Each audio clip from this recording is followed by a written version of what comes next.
Thank you for joining me today on the My Bourbon Journey Whiskey Review channel. Today we're diving into Belle Meade's Cognac Finished Bourbon. This is from the Nelson's Greenbrier Distillery. Proof on this is going to come in at 90.4 proof or 45.2% ABV. This specifically was batch 7 and bottle number 421. And this, again, something very important, non-chill filtered, especially at a lower proof. It's even more important to have something that's non-chill filtered.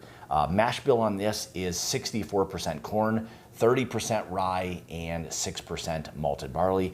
It is non-age stated, and the MSRP on this is right around that $60, $65 price point. So, all right, why don't we go ahead and get into the review. So, color-wise, as you can see, kind of like a nice goldish type of color.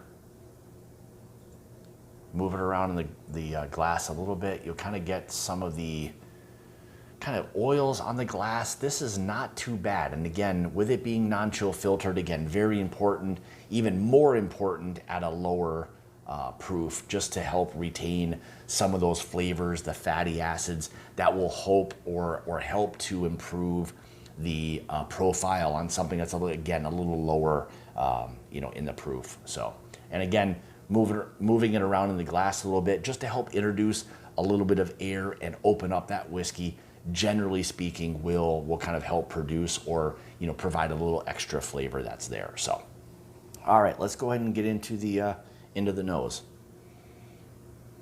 Oh, so right away, this like immediate spice that you get to it, and again, it's a high rye at 30% rye. So, and you do pick up that cognac, that grapey aspect to it, like right away as well. Nice oak presence.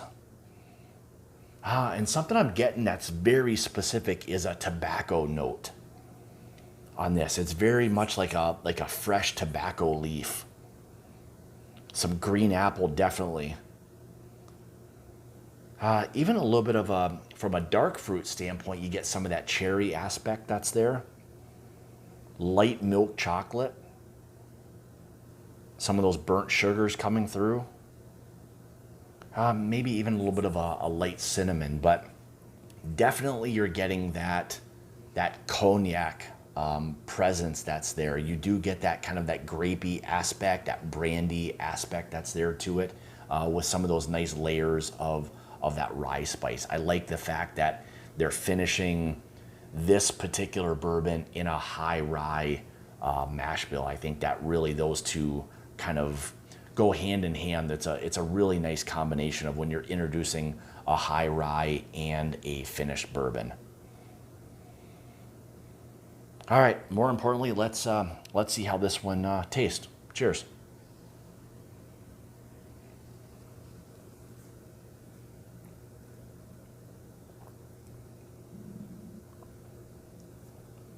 Again, nice creamy mouthfeel. Very easy on the palate so far. And again, that cognac, this specifically was from an XO barrel, so, but it's very forward. You do pick up that grapey, that brandy aspect that's there to it. Nice like vanilla, almost like a vanilla extract. It's kind of an intense vanilla note that's there. Some of the maybe a little bit of like a milk chocolate type of aspect to it. Still some of that lingering some green apple.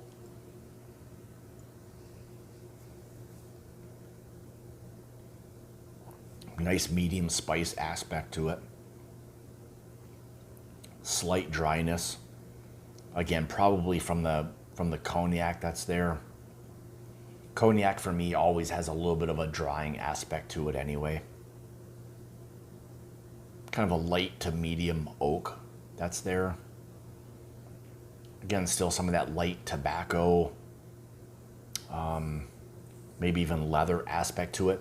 Really, as it kind of develops, the dryness kind of really starts to kick in a little bit more, which for me, again, is typical of a cognac or a cognac finished bourbon.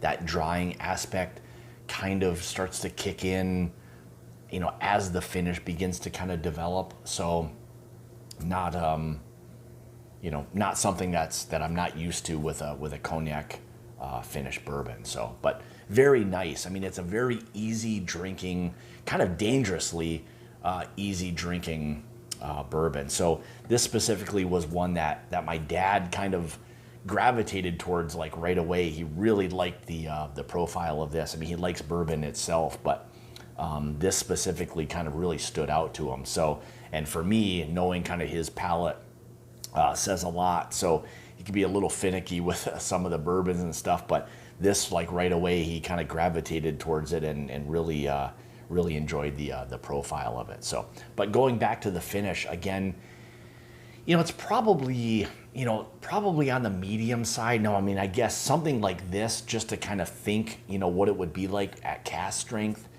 you know, introduced with, you know, some of the cognac would probably be absolutely fantastic. I know they've got other finishes, like the sherry cask finish, which I'm hoping to get before too much longer. But this one specifically, you know, probably it's a little bit maybe short of medium. You'd like a little bit more that's there. There is still some of that lingering cognac, that grapey aspect, brandy aspect to it. Nice oak presence, still a little bit of underlying vanilla tones to it. Still some of that green citrus is present. Kind of some hints of vanilla that are there.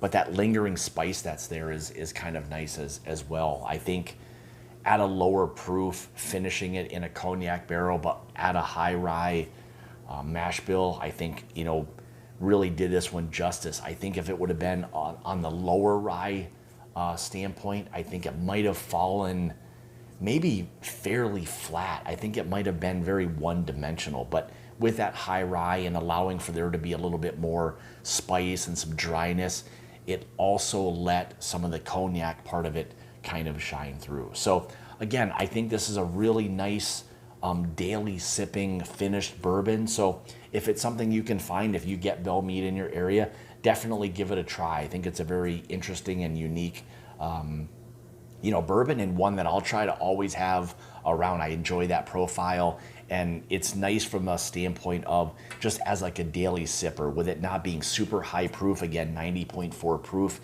it allows this to be very kind of daily almost, where you're not going to get blown away by the proof. So with that being said, so like, subscribe, comment, more importantly, exactly, leave me a comment. Let me know your thoughts. Have you tried this? You know, your thoughts on that. Do you enjoy it? What reasons you enjoy it?